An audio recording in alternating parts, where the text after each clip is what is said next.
consider men and women equal in 99% of situations where men are expected to perform. You'd expect your man to fight, right? That's a man's job. You can't say we're equal when it suits you and we're not equal when it doesn't suit you. I want equal pay because it's like, why am I going to college? I'm getting A's and B's and this nigga got C's. All right, let me ask you this. Would you rather have a high-profile job for no pay or clean sewers for $100,000 a year? I would clean sewers if it's more money. Okay. Do you think most women would choose to do that? I don't know what most women choose. I'm talking about me. Okay, no, I get that, but I'm saying I've interviewed hundreds of women, and most women actually would not choose a dangerous, dirty job. Is that possibly why a lot of women get paid less?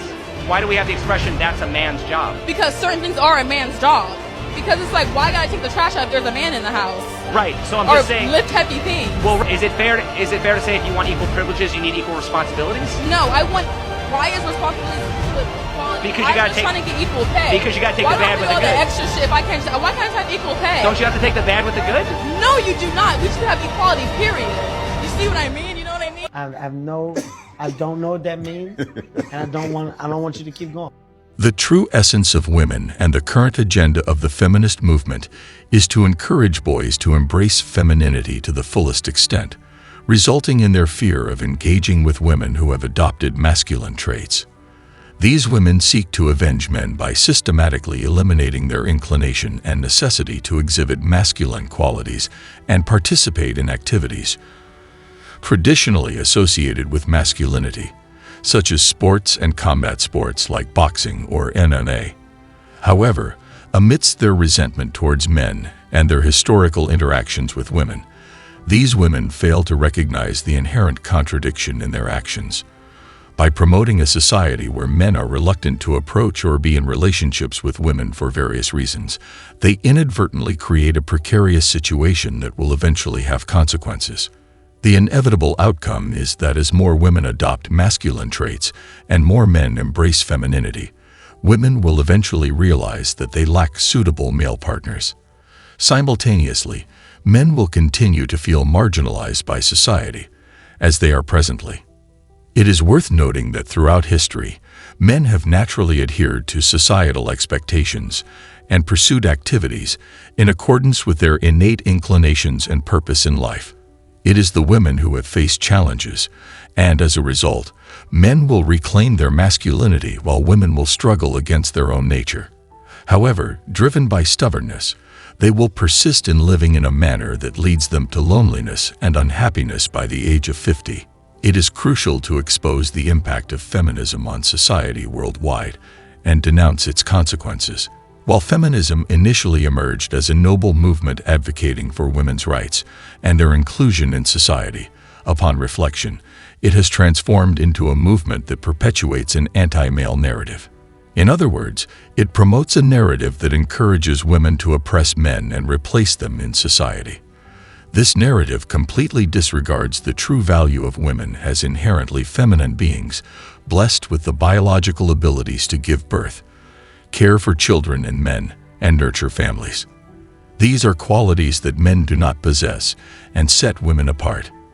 However, contemporary feminism perpetuates a rebellious faction of women who aspire to lead lives resembling the promiscuous behavior of low-quality men in the past, while shirking the responsibilities traditionally associated with manhood.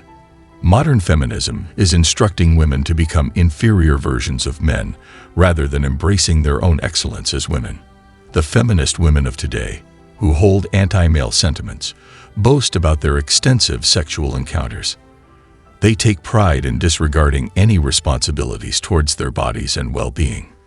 Their constant objective is to oppress and dominate men, considering it an accomplishment when they succeed. They purposefully reject and dismiss men to boost their egos and feel superior. The current iteration of feminism empowers women not only to seek equality but to strive for superiority over men. As Jordan Peterson expressed in one of his interviews, today's feminists unfairly generalize the actions of a mere 1% of men who have mistreated women in the past, applying it to the remaining 99%. They base their entire lives and feminist ideology on this illogical premise. Consequently, modern women have acquired remarkably high numbers of sexual partners, believing it signifies independence, freedom, and retribution against the 1% of oppressive men.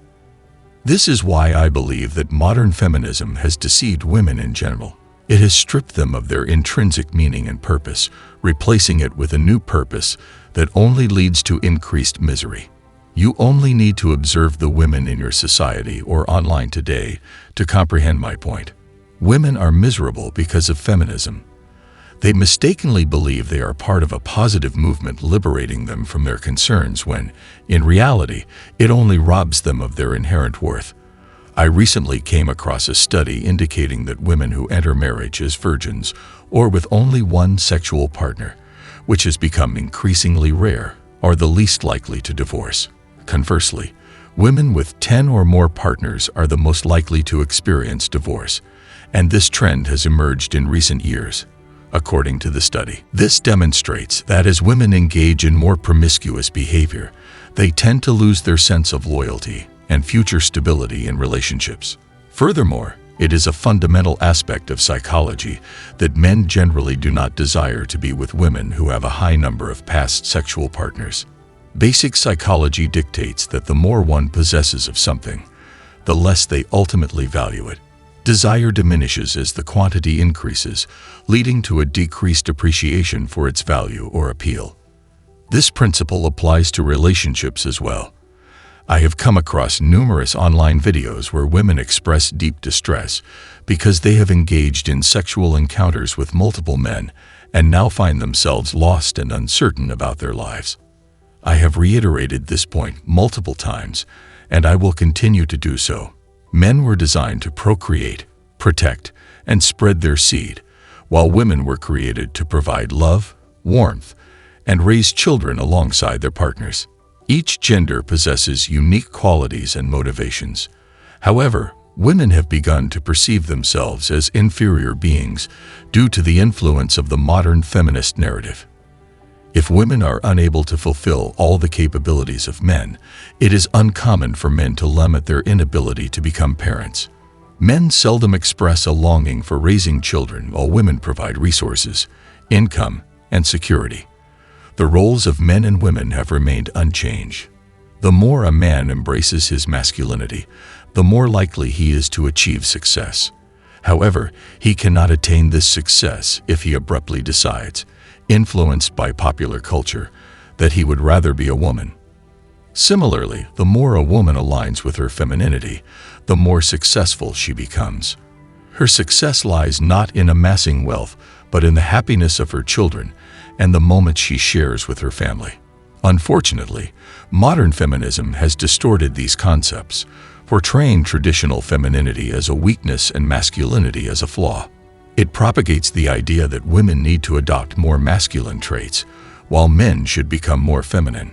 This distortion has led to widespread unhappiness among women. Let me clarify that I fully support women's rights to vote, work, earn, and pursue their careers. I believe in women living independent lives. However, I am against a society where women are taught to harbor hatred towards men, or where their life's purpose is to neglect their own responsibilities to society, including embracing their femininity and finding fulfillment in raising their families. I'm not at all in favor of women feeling the need to engage in promiscuous behavior with 30 or more men in their 20s as a means of seeking retribution against men or the small fraction of men who supposedly mistreated women in the past. While there are men who still behave irresponsibly or fail to uphold the standards of their gender, it does not justify women following suit. What initially started as a pursuit of equality has transformed into a quest for superiority. Even though contemporary feminist women claim to desire equality, their version of equality involves dominating men. They desire selective equality rather than true equality. Their aspirations for equal pay are often accompanied by a reluctance to invest the same amount of effort as men in a particular position. Women seek representation in the boardroom, but at the same time, they may prioritize personal appointments or engagements, unable to extend their work hours past 6 o'clock. Such behavior only highlights their anti-male awakened nature, as it reveals their desire to ride the wave of success without having to put in the same level of dedication and struggle.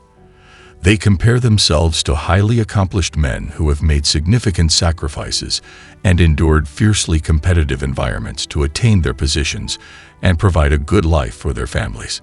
The notion that modern feminine women can exist in society without any men is a dangerous narrative actively being propagated. This narrative presents a false illusion that young women can achieve such a state without putting in any effort, making it highly risky. Will these women willingly take on jobs as sewage workers or work in the mining sector? Will they truly subject themselves to the same challenging conditions that men endure to provide for their families? Or do modern women simply aspire to idolize and imitate CEOs? Why is there such a contradiction? Why is equality only sought in specific areas? I speak the truth, and the truth is that true equality is not present here. Generations of vulnerable women are being manipulated as pawns in the gender power struggle, leading to the rise of the largest wave of men going their own way. Be warned.